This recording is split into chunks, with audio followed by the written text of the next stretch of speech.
like just checking things with the camera. But I'd let you know if anything crazy happened, okay? But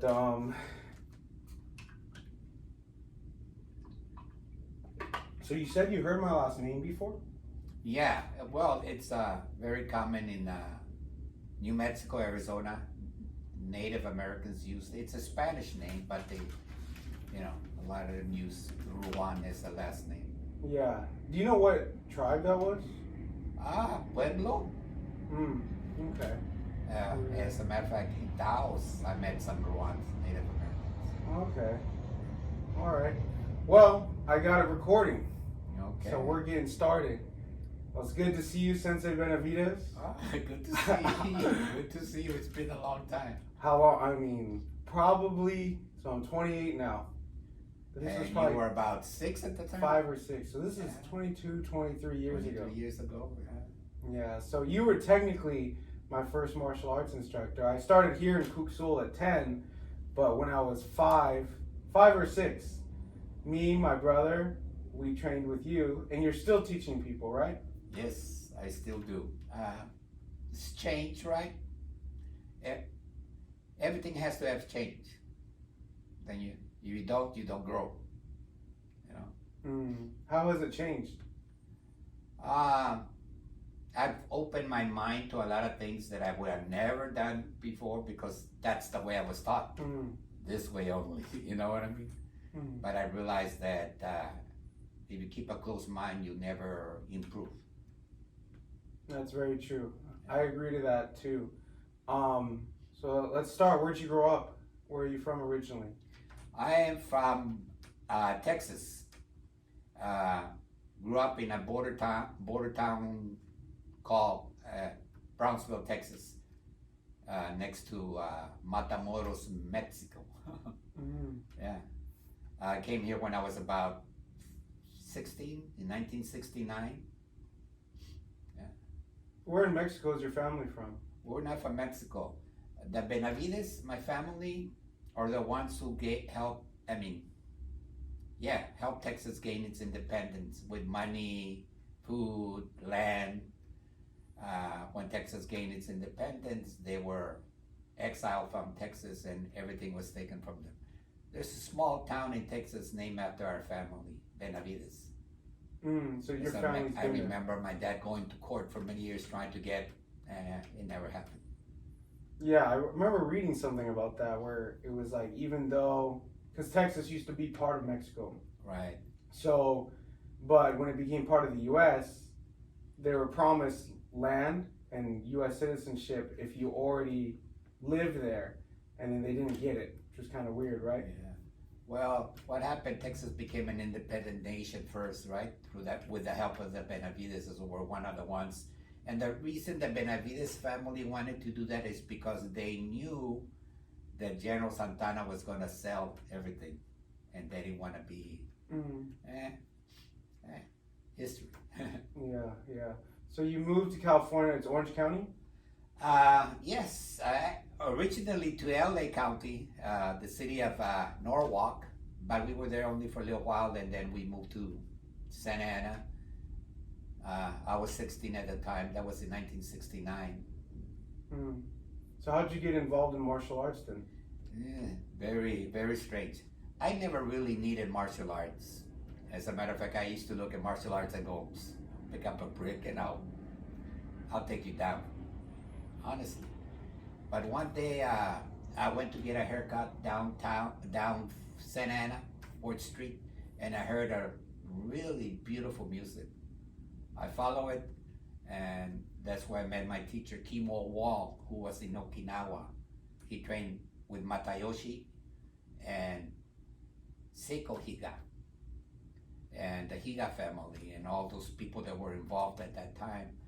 So the music I'm looking at, I had never seen karate that way.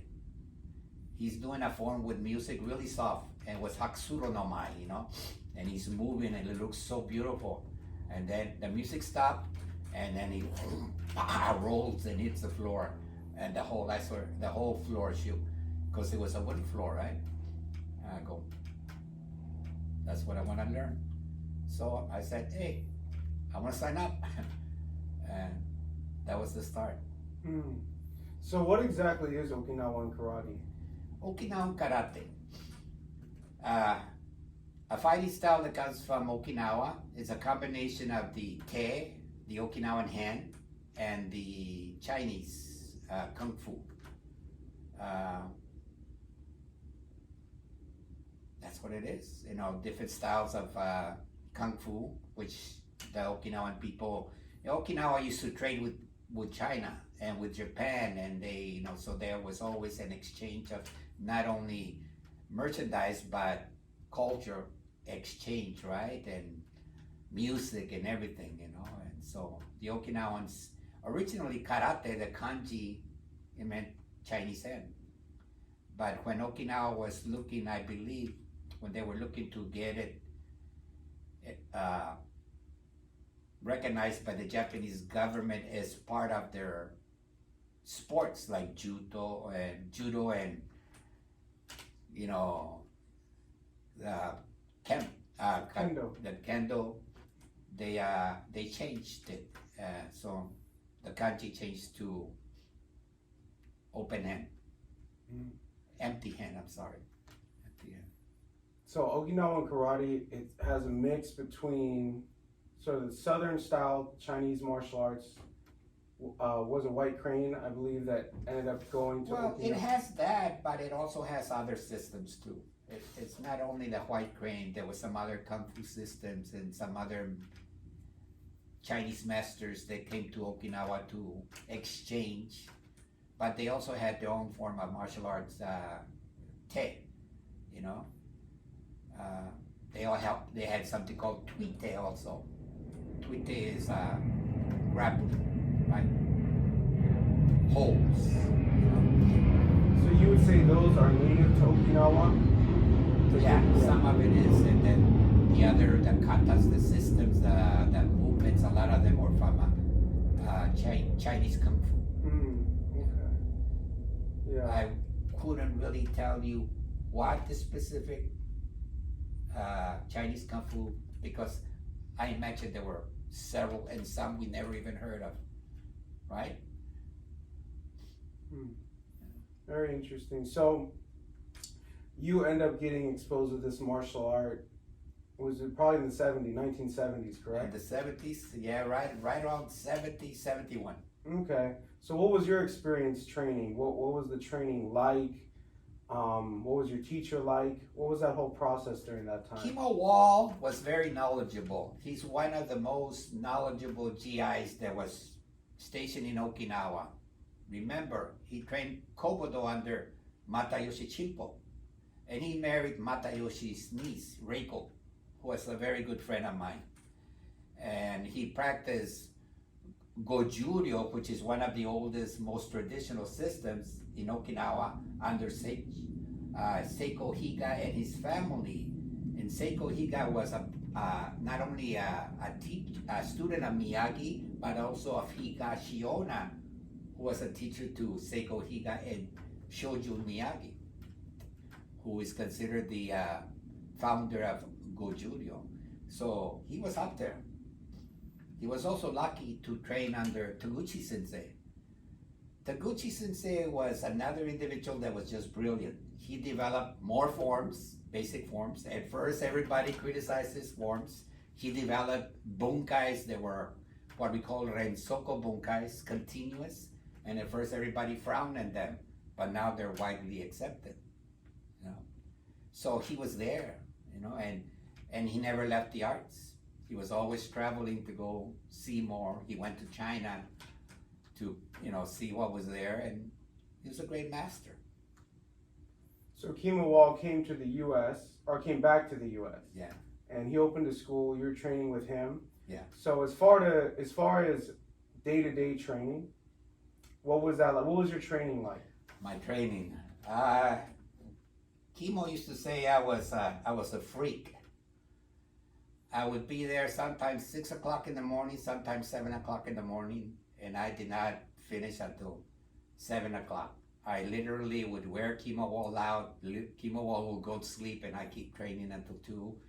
We stopped to have lunch. Kimo Wall and his wife lived in the dojo, similar to this.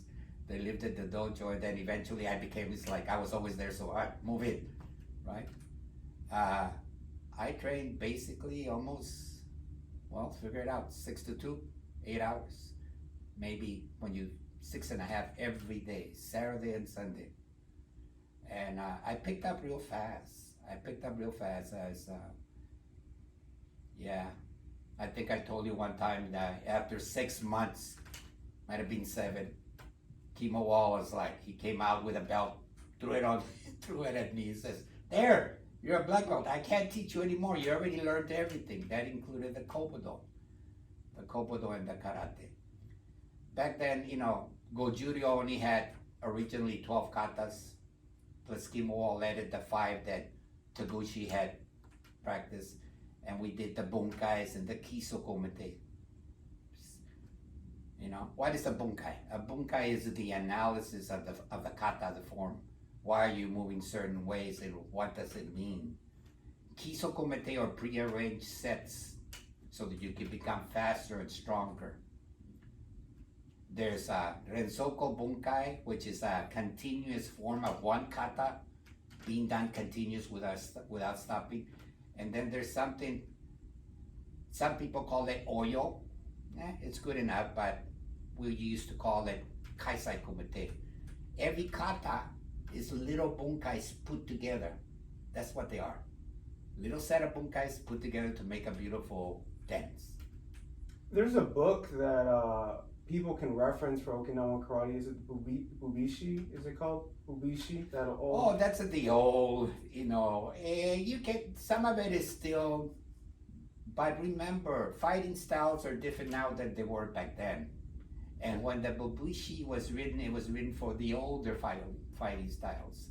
So yeah, there's things that are still relevant and good to practice, but there's things that are just historical. History means a lot. Because if history has taught me anything, is no matter who tells you what, if you hear the music. When I train, I swear, I hear this boom, boom, rhythm. So when I really want to do something strong, this boom, boom, boom, right? It's like it comes out. And that teaches you. You know what I mean? History teaches you that all of this is important, but always listen to yourself. Feel what feels good. What feels good for me might not feel good for you. Right? My way of doing something might be different because of my body structure. I'm small. I was talking to you about this, and this is going to blow everybody away, but it's the truth. People in karate, I don't see anybody blocking correctly. It's just a block, basic, but they're not. And whenever you want to, I will illustrate that, and I'll show you why.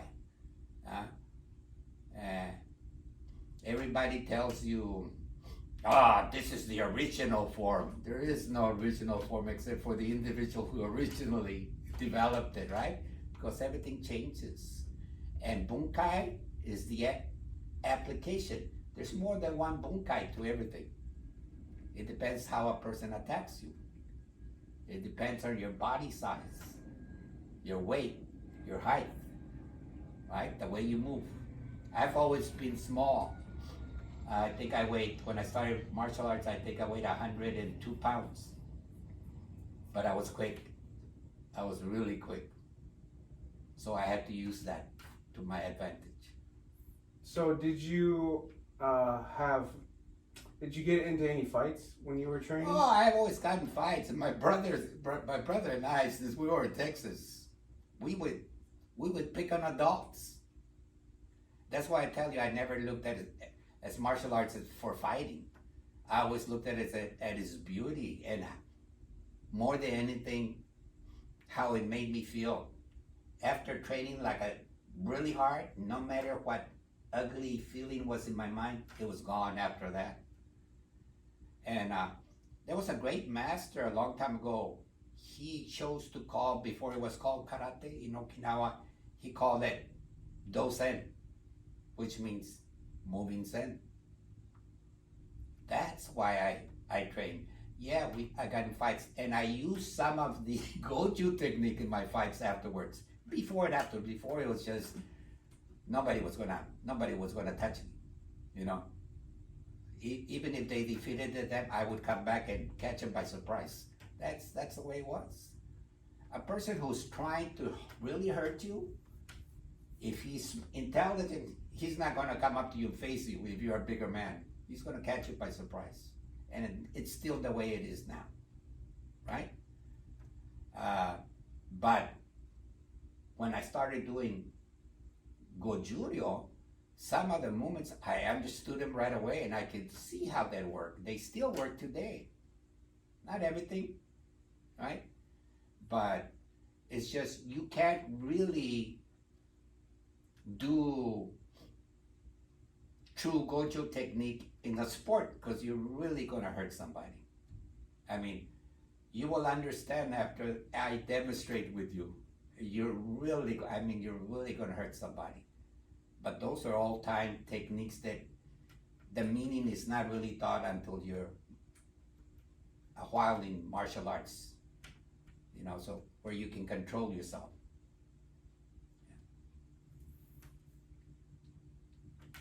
So you're famous for Kobudo, right? I'm very well known in Kobudo and somehow not known because people choose not to share what my knowledge, right? There's always a jealousy involved, and then people might tell you it's not jealousy, it's jealousy, you know. I'm sure some is maybe not understanding, but I teach a lot of Kobudo. Before me, there was only what they called Koryo katas. Koryo meaning classical. Shushi-no-kun, Shishi-no-kun, Sakagawa-no-kun, Shio-no-kun, are all classical forms. Many years ago, I developed in Kobudo Kihon katas, basic katas. And everybody kind of like, well, you know, who are you? Or you think you're Miyagi? You think you're whoever? I'm not, I'm me. But if you look at Miyagi, before Miyagi and some of those teachers, there was only classical katas in karate, and they developed basic katas to help teach, right? To develop a better teaching. Not only do I have the basic katas in karate, I also have ranking from 10th Q all the way to Shodan. That was not in the system. It was just, if you go to competitions now, you're either immediate, beginner, intermediate, or advanced. But there is no ranking like in karate. I developed that and included certain subjects for that. And one time I had 107 katas. People who see this and hear this for a time, they go, this guy's crazy. I did. Now I only have 55 Kobudo katas in my system. But that doesn't mean that I hope one day one of my students is capable enough to do better than I did, right? Mm-hmm. That's my job. My job is to make one of my students better than me. But in martial arts, I see a lot of, no, this is the only way, because to me, that's choosing to control you. The teacher controlling you. If I can tell you, this is what I tell my teachers, my students. This is what I teach you in the class. This is the way we do. But when we demonstrate or we go compete, I want you to work on something different. I'll look at it. If I don't think I'll let you know, but you decide. Any development of any movement must have a reason. You cannot just do a movement and it doesn't mean nothing. It just looks pretty. There has to be application. So if I see application in that movement, it's a good movement, right? And this is the way we grow. This is the way we get better. So what made you drawn to Kobudo in the first place? Because sometimes I think people overlook the traditional weapons, like how does this apply to modern day? Well, now, let's look at Kobudo. Kobudo actually means ancient martial arts. Budo, martial arts. Ko, ancient. If you look at the kanji. I remember and people get really funny. I called one Japanese instructor here, and he was Japanese. He wasn't Okinawan. There's been a lot of racism between a long time ago. Now it's getting better, from the Japanese people towards the Okinawans. They consider them less than them, just like Mexicans here, right? So I asked them, do you guys teach Kobudo? What do you mean? What do you mean? I go, do you teach Kobudo? Well, what do you mean by Kobudo? I go, well, the weapons. Well, you don't know what you're talking about. Kobudo in Japanese means ancient weapons or ancient martial arts. Well, that's why the Okinawans call it Kobudo, because weapons were the ancient martial arts before open hand, and they might be wrong, right? There's still argument, but they consider the weapons, the sword, the spear, those were the ancient weapons. Well, the Okinawans turned it into something else, right? Because they started using a lot of farm implements to be used against the sword, right? And then those became the weapons of Okinawa, Kobudo, I chose to do it because that's what my teacher was teaching me, and I loved it, right? Kimo Wall and I, and a young man, well, he's a little bit younger than me now, he's not younger anymore, named Danny Stegel.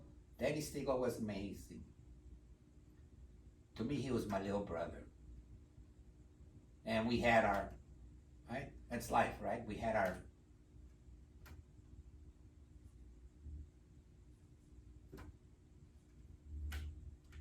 it's hard for me to talk about that. I still view him as my little brother. But it feels hard when you can't express to that person because that person chooses to, right? And I gotta give him his space. But anyway, he was amazing. We did things in martial arts that I have never seen before, and I probably will never see again, because Danny and I trained so much together. We were like in sequence, right? We felt each other moving before it came, right? And people used to look at us, and I swear, they would be like, what? I could see it. We'd be going through the movies, I could see that they were like, oh my God, these guys are gonna kill each other. And we weren't. We knew exactly what we were doing. So, yeah, it's, I even forget the question, I'm sorry. You trained under Kimo Wall. Did you train under anyone else during your... Yes, when Kimo Wall and I went our way, a lot of people wanted me to be a part of their system. As a matter of fact, Reiko's son and I were really good friends. Matayoshi came over once and I trained with him at Reiko's house, and he wanted me to go to Okinawa and train with him. But I didn't want, it's not that I didn't want to, I already had family. There's no way I could have done that. And then Masanobu Shinjo, he gave me a 3rd degree when he visited, and he also wanted me to go to Okinawa, where he would give me a 5th right away. But I just couldn't do that. I trained under another teacher that I consider them another of the greats. His understanding of Shorin Ryu and the Bunkais and Kobudo was amazing. And his name was Oyekawa Sensei, Roy Oyekawa, Is there anybody else? No?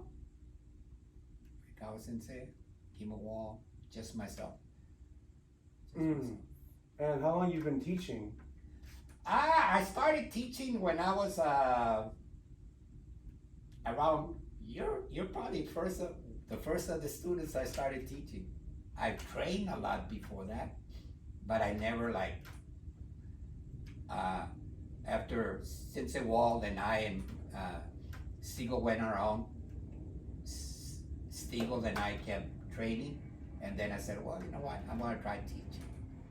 And right around 23 years ago is actually when I started teaching. So you were teaching at community centers in your garage too? Yeah. Yeah. So how did that? I remember seeing in your garage you had all the weapons. Yeah. Was this in Santa Ana too? It was in Santa Ana, yes, our home in Santa Ana. Yeah. And I was teaching there and I was teaching at the community center.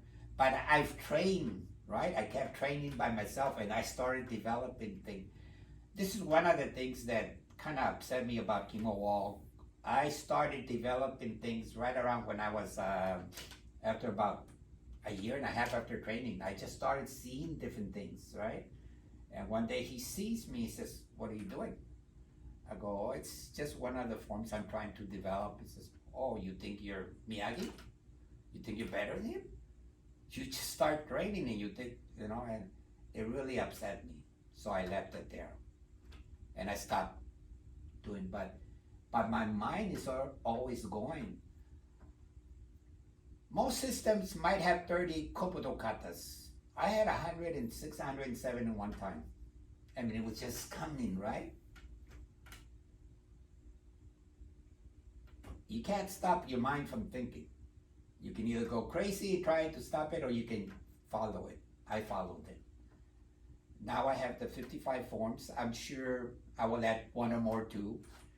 And I've always had 2 or 3 ways of doing one form, right?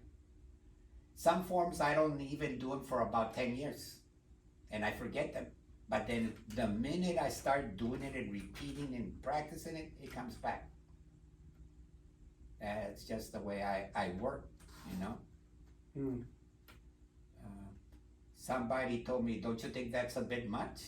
I go, "Well, I'm sure if I only had 5 katas, my karate would be, my katas would be like, they're not as crisp because I have so much. But to you, 5 katas might be enough. To the other person, 10. The other person, 30. Everybody has a different limit. I can't not do a movement if I see it in my mind, right? If it's there, it's there."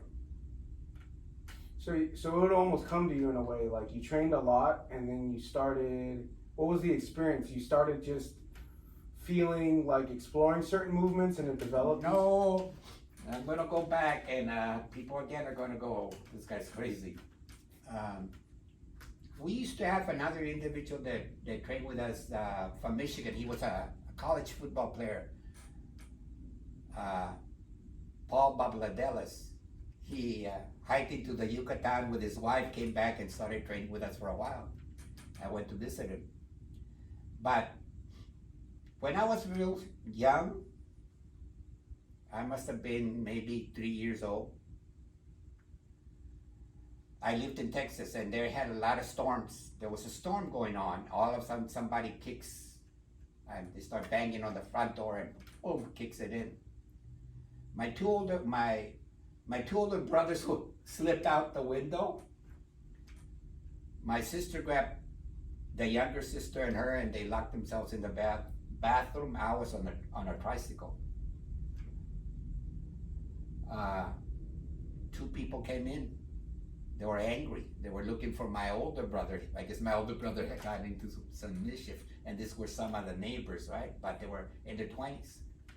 One of them grabs me by the hair. I'm on my back. I'm frozen. I'm scared. Grabs me by the hair. He has a sugarcane stalk. Right? And I remember going whoop, whoop, whoop, whoop, whoop, whoop, like I'm falling down forever.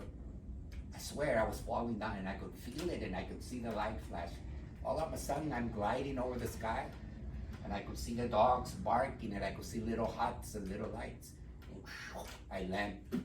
I start running. I go and I open the sliding door. And people are there training what I know now is karate. I didn't know back then. I didn't know what it was. Now I know it was karate. And they were upset because this was a young man, maybe 12. Go home, don't you know your parents are going to worry? I understood the language, it wasn't English. They were punishing, so they put him to wash the floor. And he's out there, he says, grabs the floor, and I remember the movements. And he's like really low on the ground, and he's mopping the floor in circles, and he's just this animal, you know, he's just like, and they go, "Come train." And then all of a sudden, I'm at the doctor's office, and they're pulling these little things out of I guess I went into a coma or something. I don't know what it was. My aunts and my uncles and my sisters, God, I don't remember, said that after I came back on that, I would be out there doing all kinds of movement. They didn't know what it was. It was back in the 56 in Texas. Nobody knew what it was. I told my friend that, and he says, no, I read that in a book. I go, yeah, which book? And he gave me some name. I go, well, I never read the book, but that happened to me. And I started thinking a lot about after that because he got real upset at me. He must have thought I was crazy or something. And is it possible, I think sometimes, that this happens to more than just one person, right? Could it be that it happened to somebody else? Or maybe not, or maybe, I don't know, but that happened to me. And my sisters and my brothers will tell you, yeah. For a while, after I came back from that, I would be doing all kinds of movements, and they tell me that the neighborhood people would just sit there and watch me for hours just doing what I guess was karate, or back then. I don't know what it was. My mind tends to travel. I can tell you things that happen that are like, and everybody will consider me crazy for it, but the mind does travel. And the more peace you're at, and the more meditative you are, that you meditate, the more your mind is able to. I don't think, I think that connects everybody, is yesterday, today, and tomorrow, all at the same time. So that's why I think I do it. Because I've had some experiences that are really weird, but that's something else. Really weird, huh? No, I mean, it's very, I mean, that type of stuff interests me. That experience of kind of like a brain trauma, and then you're floating over. I mean, that's experience with people that had near-death experiences or died. There's those reports, they saw themselves looking down. Yeah, I could hear the dogs bark, looking at me, and I must have been gliding or something. Oh, I don't know. But I also remember touching down when it felt so, because from the gliding to the running experience, it's the same. I think one day people will teach themselves to fly that way. When you swim, and when the creatures swim like whales and fish, it's just a gliding that forces them to go so fast, right? Yeah. So, was your family religious at all? Huh? Was your family Catholic or? Yeah. Religious, yeah. So you, in Okinawan karate, did you learn meditation? We had a very rough life. My mom left 7 of us, right? My dad raised us after, but when Dad used to go to work and he had 2 jobs, Mom would leave us by ourselves. And one of the things that I was always fascinated is I would sit under a tree or somewhere, and there was humongous clouds in Texas because they had rainstorms, and the movement, just see the clouds flow. I would spend hours just watching them. I believe all movement is meditation, even washing your face, right? Or brushing your teeth, right? If you become deeply aware of what's going on, that clears. I got something I've been doing for a while. Sometimes I do it more than others, sometimes I don't. But yeah, I use movement, and I use very simple movement with breathing, and it gets me there, So I guess that was my meditation, but we know, I was the only weirdo one. Everybody used to think I was weird. So there's something you do currently with meditation? Oh yeah, I do some, I call it moving Zen. That's the easiest way of doing it. It's just meditation. Christ did it. Believe it or not, Christ did it exactly, and I didn't really, until I finally did it, and I looked at it and I go, yeah. And I'm not a religious person, but it's well known that whoever Jesus was, he was very spiritual, right? And when you see him in every booklet, what do you see? He's either like that, right? He's like that, or he's like that, right? And the movement is real simple. Is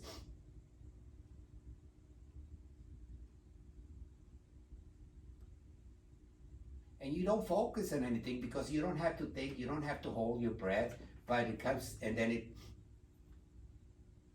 And when you do this, you feel this power.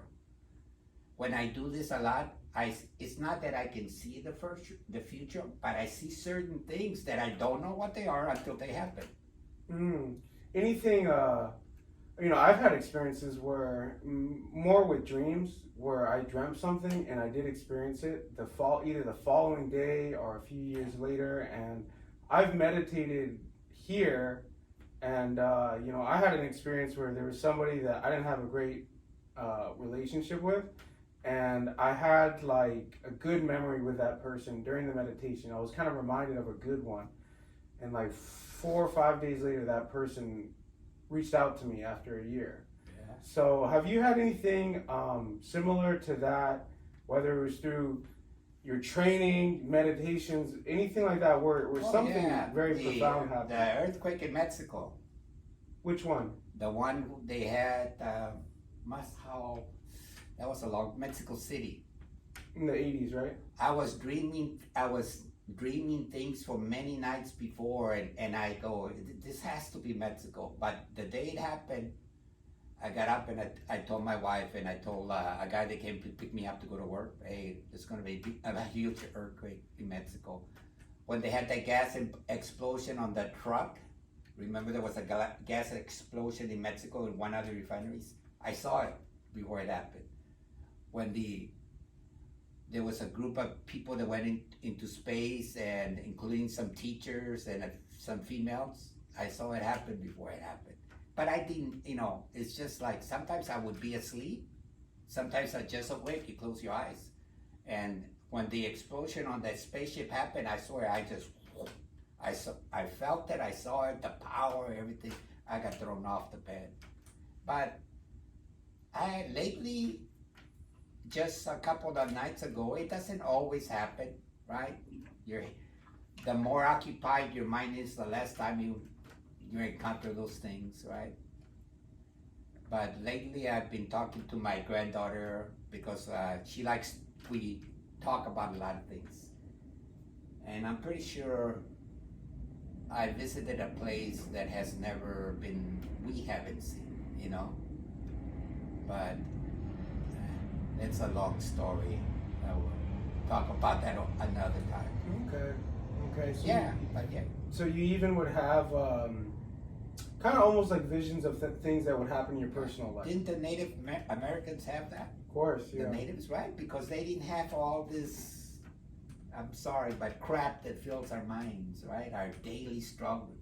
They just got up, went to eat, and that was hard in itself, right? They planted, they hunted, but not a lot of other preoccupations. And they were visions, right? They didn't know exactly what they were, but slowly they began to see.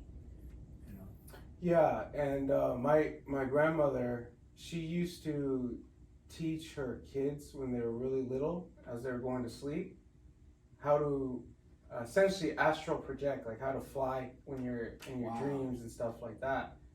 I don't know how she learned, or if or any of that. I know people do that, but is this the grandma on your father's side? Yes. Well, he's part Native American. From Mexico, yes. Yeah. Well, all Mexicans have our native people. Blood, yeah.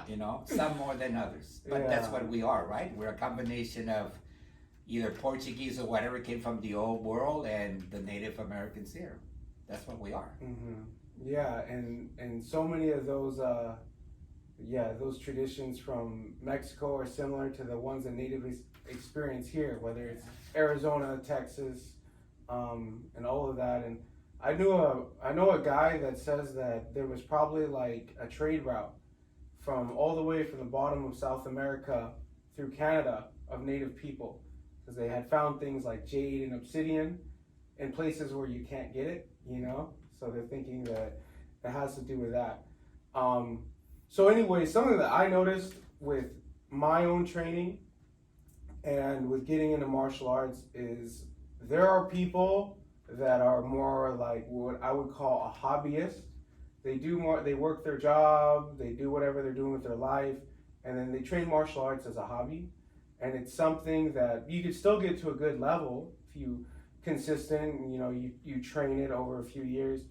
And then I've noticed not only with myself but students that I've had, there's sort of like this obsession that will develop with it. And I think a very good way, like you start to fall in love with it. And when I was 10 years old, I was training here. I loved training the martial arts here, and my instructor was really good because he really imprinted in our minds that there's limitless possibilities. Right. And I know it sounds ridiculous, but there was one time that a kid asked him, like sarcastically, he's like, "So, are you saying that I can fly?" And then he told him, he goes, "I'm not going to tell you that you can't." So when that kind of really set a precedent for the rest of my training. And as a kid, I was soon as YouTube started building, I was watching all these videos on martial arts and different styles and movies, everything. So there's this sort of obsession you get where, it's not about being disciplined and training every day or anything. It just ends up being something that's a part of you and that you do all the time. Yeah. So that obviously happened with you too, correct? Because my father, the last time I brought you up, my dad just remembered that you trained every day. Yeah. And most people will think like, well, how do you get the motivation or the discipline? But it seems like it comes from something else, right? I don't know. When I was young, I started training, I could not train. I had to have it every day. Even now, I don't physically train, but sometimes I'm driving and I'm thinking about a form, right? And it's going through my mind, right? Or a specific training, or I see something and I want to see what that person is experiencing. Yeah, it's a daily thing for me. It's there. And you still physically move around and train and practice? Oh yeah, I have a lot of injuries, mostly from basketball and from my hard work. I worked very young. Very young when I was a child, and I think I always overdid things, but I still train. I can't train like I used to, but for even 2 seconds of the old feeling is better than none, right? Because there's a certain feeling that gets when you get something right? Yeah, and you're still teaching too, right? Yes, I do. I teach at a place called the Learning Center, and I don't have a lot of students. I have 7, maybe 8 sometimes, young people. Yeah. You enjoy it? Yeah, I do. I enjoy it a lot. And I plan to go on as long as I can. As long as I can. So, I obviously haven't spoken to you past our lunch last week. It was like 20-something years. So the only memories I had were those pictures I showed you. Right. And which is, it's crazy for even me to see, like so much time has passed by. And it's crazy to look back at those because I was so young, it's hard to remember too much. I remember a little bit for sure. But the fact that now, all these years later, it's become martial arts is my life. That when I look at those photos, there was something I couldn't get past. I would see you have kind of like that very traditional look and karate pose, and you had like you had these like sandals on. Yeah. There's some photos I haven't shown you yet. And now looking back, I'm going through all these old photos, scanning them just from my house, and I see that there's like a whole album of ones when we were just doing karate with you, and there was just this look in your face and on your posture that now that I'm older and I've trained with a lot of instructors and people, I'm like, there's a little bit more to this. I think this is more than just 5-year-old kid taking karate at a community center. Like I feel like this instructor, there's more to it. This might be legit was the only word that I could think of. Like this guy might be legit. And so I had brought you up with my dad and my parents just asking, and yeah, just randomly when my mom told me that your name was Juan but with an X, I was able to connect with you. But you're still teaching after all these years. So what is it about it that you really enjoy? Well, there's been a lot of times where I say, well, is this it? Should I hang it up? Don't get a lot of traffic, don't get a lot of people interested. But for right now, even if I was to quit teaching, I will continue training, right? But I can't not teach the kids that are, because you don't get a lot of young kids dedicated to the art nowadays. But how can I take it away from those who are, right? As long as they're dedicated and they want to learn, I'm gonna be there. I'm hoping I can, one of them grows into being a good teacher too, right? And I know that a lot of your stuff hasn't really been documented, so we'll work on something where we video some stuff moving forward. I did want to just one more time hear your Bobcat story. Cougar or Bobcat. Cougar, it wasn't whatever a Bobcat. It was a big, was it a mountain lion or whatever it was. I was hitchhiking in Silverado, and I was using one of my bows as a walking stick, and I kept walking, and I kept feeling something behind me, and I wasn't sure, right? And I kept walking and looking behind me, and I swear I could hear rustling, the leaves, and kept walking. All of a sudden, I hear this, and it's coming at me full force. I mean, it's coming really fast, and I'm glad I had that bow. It was like, I've been doing bow for a while, and I did realize that this kind of movement is a lot slower than just stabbing. So, boom, I started stabbing at this lion, hard, right into the face, and he kept, you know what I mean, and moving around, and I kept, boom, and I'm sure I got it in the nose once, and I did get close to the eyes and to the mouth, and it took off. But I did get very scared. There's so much power to these animals, and when you feel them, it's like they're like sand throwing. I mean, dirt flying all over the places. It's what I mean. And so it was like ready to attack, like pounce on you. Oh yeah, I don't know why. The only thing I can think is, I don't know, because I don't think they would normally attack unless they're protecting something. Maybe another, I don't know. I never saw it. It happened quick. It happened, but it seemed like forever. Your dad. So so I just wanted to kind of end with the current status of the martial arts world, good and bad. There's certain trends with certain martial arts, like my dad did karate in the 70s, and it rose up 70s, 80s, and kind of goes down, and then MMA is really big, and things fluctuate. But in terms of, for anyone that's fell in love with martial arts like we have, what would you have to say to them? If you could give them any message to somebody that really loves it and wants to do it their whole life.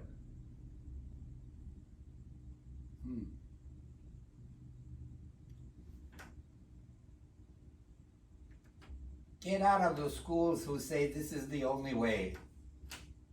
Go explore. Remember, Oyakawa told me, because at 80-something years old, when he was training with me, I had never shown him. When he saw what I was doing, he told me, he started training what I was doing. And he told me, don't ever stop. He used to call me JJ-san, because my name is actually Juan with a J, and Jose with a J.